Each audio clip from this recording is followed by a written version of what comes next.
राधा वल्लभ शरीर वंश श्री वृंदावन श्री वंचन। आज की कथा सरतिला एकादशी व्रत की कथा है। इसको अंत तक जरूर सुने। इसे अपने दोस्तों के साथ, फैमिली के साथ शेयर करें ताकि वह भी इस कथा का आनंद ले सके। पौराणिक कथा के अनुसार एक बार नारद जी ने भगवान विष्णु से सरतिला एकादशी की कथा और उसके महत्व के बारे में बताने का निवेदन किया। तब श्री हरि विष्णु ने उनको सरतिला एकादशी की कथा सुनाई, जिससे इस व्रत के महत्व का पता चलता है। एक बार एक नगर में एक ब्राह्मणी रहती थी जो भगवान विष्णु की भक्त थी। वह सभी व्रत नियम से करती थी। एक बार उसने लगातार एक माह तक व्रत किया, जिससे वह कमजोर हो गई। व्रत के प्रभाव से शरीर शुद्ध हो गया। भगवान विष्णु ने सोचा कि व्रत के पुण्य से उसे विष्णु लोक में स्थान मिल जाएगा, लेकिन उसकी आत्मा तृप्त नहीं रहेगी। उस ब्राह्मणी ने पुण्य क्रम और व्रत किए थे, लेकिन एक गलती की थी कि उसने कभी किसी को कोई दान नहीं दिया था। इस वजह से उसे विष्णु लोक में तृप्ति नहीं मिल पाती। भगवान विष्णु उसकी आत्म तृप्ति के लिए स्वयं ही उसके घर भिक्षा मांगने पहुंच गए। उन्होंने उसके दरवाजे पर पहुंचकर आवाज़ लगाई और भिक्षा मांगी। उस ब्राह्मणी ने भगवान विष्णु को भिक्षा में मिट्टी का एक पिंड दिया। शरीर विष्णु वहाँ से अपने लोक आ गए। मृत्यु लोक के बाद वो ब्राह्मणी विष्णु लोक पहुँच गए। वहाँ पर उसे एक कुटिया और एक आम का पेड़ मिला। वह खाली कुटिया देखकर दुखी हो गई। उसने पूछा कि उसने पूरे जीवन सभी व्रत नियम से किए, फिर उसे विष्णु लोक में खाली कुटिया और आम का पेड़ ही क्यों मिला। इस पर भगवान विष्णु ने कहा कि तुमने कभी भी किसी को कोई दान नहीं दिया, इसका दर्द तुम्हें यहाँ मिला है। तब उसे अपनी गलती का एहसास हुआ। उसने प्रभु से इससे मुक्ति का मार्ग पूछा। तब उन्होंने बताया कि तुम अपनी कुटिया का द्वार बंद कर लेना। जब देव कन्याएं तुमसे मिलने आए तो उनसे सरतिला एकादशी व्रत की विधि पूछ लेना। सरतिला एकादशी व्रत विधि जानने के बाद ही कुटिया का द्वार खोलना। एक दिन जब देव कन्याएं उससे मिलने के लिए आई तो उसने वैसे ही किया जैसे भगवान विष्णु ने कहा था। देव कन्याओं ने उसे सरतिला एकादशी व्रत के बारे में विस्तार से बताया। तब उसने माँ कृष्ण एकादशी को सरतिला एकादशी व्रत पूरे विधि विधान से किया। व्रत के प्रभाव से उसकी कुटिया धन दाने से परिपूर्ण हो गई। सरतिला एकादशी व्रत के दिन तिल का दान करना चाहिए। बोले लक्ष्मी मैया संग श्री हरि विष्णु भगवान की जय हो। भगवान श्री कृष्ण के श्रीमुख से एकादशियों का महात्म्य सुनकर श्रद्धापूर्वक उन्हें प्रणाम करते हुए अर्जुन ने कहा, हे केशव, आपके श्रीमुख से एकादशियों की कथाएं सुनकर मुझे असीम आनंद की प्राप्ति हुई है। हे मधुसूदन, कृपा कर अन्य एकादशियों का महत्म्य सुनाने की भी कृपा करे। हे अर्जुन, अब मैं माघ मास के कृष्ण पक्ष की सरतिला एकादशी व्रत की कथा सुनाता हूँ। एक बार दालब्य ऋषि ने पुलस्त्य ऋषि से पूछा, हे ऋषि श्रेष्ठ, मनुष्य मृत्यु लोक में ब्रह्म इत्यादि महापाप करते हैं और दूसरे के धन की चोरी तथा दूसरे की उन्नति देखकर ईर्ष्या आदि करते हैं। ऐसे महान पाप मनुष्य क्रोध, ईर्ष्या, आवेग और मूर्खतावश करते हैं और बाद में शोक करते हैं कि हाय, ये हमने क्या किया। हे महामुनि, ऐसे मनुष्यों को नरक से बचाने का क्या उपाय है? कोई ऐसा उपाय बताने की कृपा करे जिससे ऐसे मनुष्यों को नरक से बचाया जा सके, अर्थात उन्हें नरक की प्राप्ति न हो। ऐसा कौन सा दान पुण्य है जिसके प्रभाव से नरक की यातना से बचा जा सकता है? इन सभी प्रश्नों का हल आप कृपापूर्वक बताइए। दालब्य ऋषि की बात सुनकर पुलस्त्य ऋषि ने कहा, हे मुनि श्रेष्ठ, आपने मुझसे अत्यंत गूढ़ प्रश्न पूछा है। इससे संसार में मनुष्यों का बहुत लाभ होगा।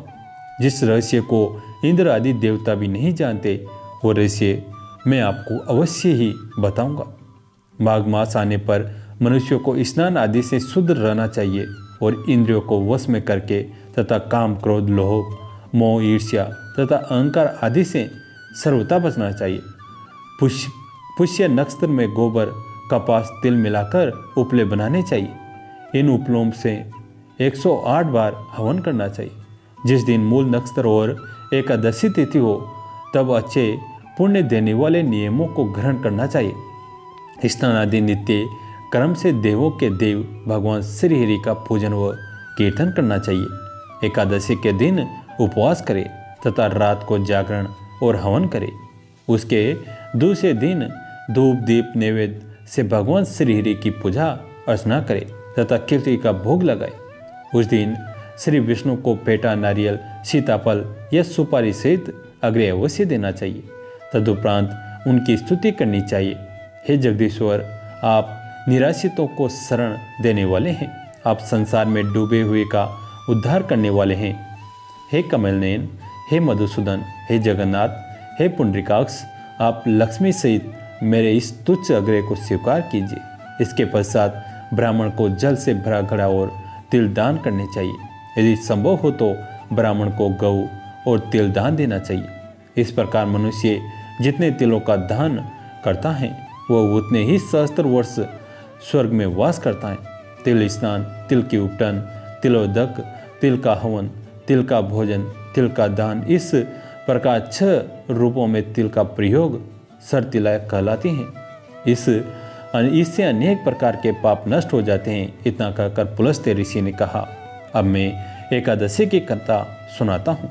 भगवान राम और हनुमान जी का संबंध अनोखा है। दोनों का प्रेम अटूट है। यानी राम और बजरंगबली के 2 शरीर होते हुए भी आत्मा एक हैं। इसके बारे में एक दिलचस्प कथा ये कही जाती है। भगवान श्री राम जब रावण को सेना सहित पराजित करके सीता जी को लेकर वापस अयोध्या पहुँचे, जहाँ उनके लौटने की खुशी में एक बड़े भोज का आयोजन हुआ। वानर सेना के सभी लोग भी आमंत्रित थे, लेकिन वे सभी आखिर थे तो जंगलों में रहने वाले वानर ही न। उन्हें सामान्य सामाजिक नियमों की पहचान नहीं थी। इसलिए वानर राज सुग्रीव जी ने उन सब को खूब समझाया। उन्होंने कहा, देखो, यहाँ हम मेहमान हैं और अयोध्या के लोग हमारे मेजबान। तुम सब यहाँ खूब अच्छी तरह से शिष्टाचार के साथ पेश आना, जिससे कि हम वानर जाति वालों को लोग शिष्टाचार विहीन न समझे। इस बात का ध्यान विशेष रखना। सभी वानरों ने अपने राजा की बात मानी और अपने समाज का मान रखने के लिए तत्पर रहे। तभी एक वानर आगे आया और हाथ जोड़कर वानरराज सुग्रीव से कहने लगा, प्रभु, हम प्रयास तो करेंगे कि अपना आचार व्यवहार अच्छे से रखें, किंतु हम ठहरे बंदर, कहीं भूल चूक भी हो सकती है। तो हो सकता है कि अयोध्या वासियों के आगे हमारी छवि अच्छी नहीं रहे। इसके लिए मैं प्रार्थना करता हूँ कि आप किसी को हमारा अगुवा बना दे, जो न सिर्फ हमें मार्गदर्शन देता रहे बल्कि हमारे बैठने आदि का भी प्रबंध सुचारू रूप से चलाए। कहीं किसी वस्तु के लिए वानर आपस में लड़ने भिड़ने लगे तो हमारी छवि धूमिल हो सकती है। उस बुद्धिमान वानर की बात सुनकर वानरों में सबसे ज्ञानी और श्री राम के सर्वप्रिय हनुमान को सभी का अगुवा बना दिया गया। भोज के दिन श्री हनुमान सबके बैठने वगैरह का इंतजाम करते रहे। पूरी वानर सेना को ठीक से बैठने के बाद हनुमान जी जब श्री राम के समीप पहुँचे तो श्री राम ने उन्हें बड़े प्रेम से कहा कि तुम भी मेरे साथ ही बैठकर भोजन करो। अब हनुमान पैसों पैस में आ गए। उनकी योजना में प्रभु के बराबर बैठना तो था ही नहीं। वे तो अपने प्रभु के भोजन ग्रहण करने के बाद ही प्रसाद के रूप में भोजन ग्रहण करने वाले थे। उनके लिए ना तो बैठने की जगह थी और ना ही भोजन परोसने के लिए केले का पता था। इसलिए हनुमान बेचारे पैसों पैस में थे। वे ना तो प्रभु के आज्ञा टालने का साहस कर सकते थे और ना उनके साथ बैठ सकते थे। लेकिन प्रभु तो भक्त के मन की बात जानते हैं ना, तो वे जान गए कि मेरे हनुमान के लिए केले का पत्ता नहीं है और ना ही स्थान है। तब उन्होंने अलौकिक कृपा से अपने साथ हनुमान के बैठने का स्थान बढ़ा दिया। जिन्होंने इतने बड़े संसार की रचना की हो, उन्होंने जरा से स्थान की ओर रचना कर दी, लेकिन प्रभु ने केले का एक अतिरिक्त पत्ता नहीं बनाया। इसके बजाय भगवान ने कहा, हे मेरे प्रिय, अति प्रिय छोटे भाई और पुत्र की तरह दुलारे हनुमान, तू मेरे साथ मेरे ही केले के पत्ते में भोजन करो, क्योंकि भक्त और भगवान एक ही हैं। कोई हनुमान को पूजे तो मुझे ही प्राप्त करेगा। भगवान का यही कथन अद्वैत यानी एकरवाद का मूल दर्शन है। इस पर श्री हनुमान जी बोले, हे प्रभु, आप मुझे कितने ही अपने बराबर बताएं, मैं कभी आप नहीं होऊंगा, ना तो कभी हो सकता हूँ और ना ही होने की अभिलाषा है। यह है द्वैत यानी जीव और ब्रह्मा के बीच की मर्यादा। मैं सदा सर्वदा से आपका सेवक हूँ और रहूँगा। आपके चरणों में ही मेरा स्थान है और रहेगा। मैं आपके साथ खा नहीं सकता। जब हनुमान जी ने प्रभु के साथ भोजन करने से इनकार कर दिया, तब श्री राम ने अपने सीधे हाथ से अधमा अंगुली के से अकेले के पत्ते के मध्य एक रेखा खींच दी, जिसे वो पत्ता एक भी रहा और दो भी हो गया। एक भाग में प्रभु ने भोजन किया और दूसरे अर्ध में हनुमान जी को भोजन कराया, अर्थात जीवात्मा को और परमात्मा के एके और द्वैत दोनों के छिन्न के रूप में केले के पत्ते आज भी एक होते हुए भी दो हैं और दो होते हुए भी एक हैं, यानी द्वैत में अद्वैत हैं। यह सृष्टि की व्यवस्था है जो ब्रह्मा और जीव के संबंध यानी द्वैत और अद्वैत को दर्शाते हैं। इसे समझ लिया तो जीव का उद्धार तय है। इसका मूर्त प्रत्येक केले का पत्ता है। जय श्री राम। हनुमत सद आचारा, हनुमत सद व्यवहारा, विनय बुद्धि सौजनिया, हनुमत तेज विचार। जय श्री राम। कैसी लगी आज की कथा, इसे कमेंट में ज़रूर बताएं।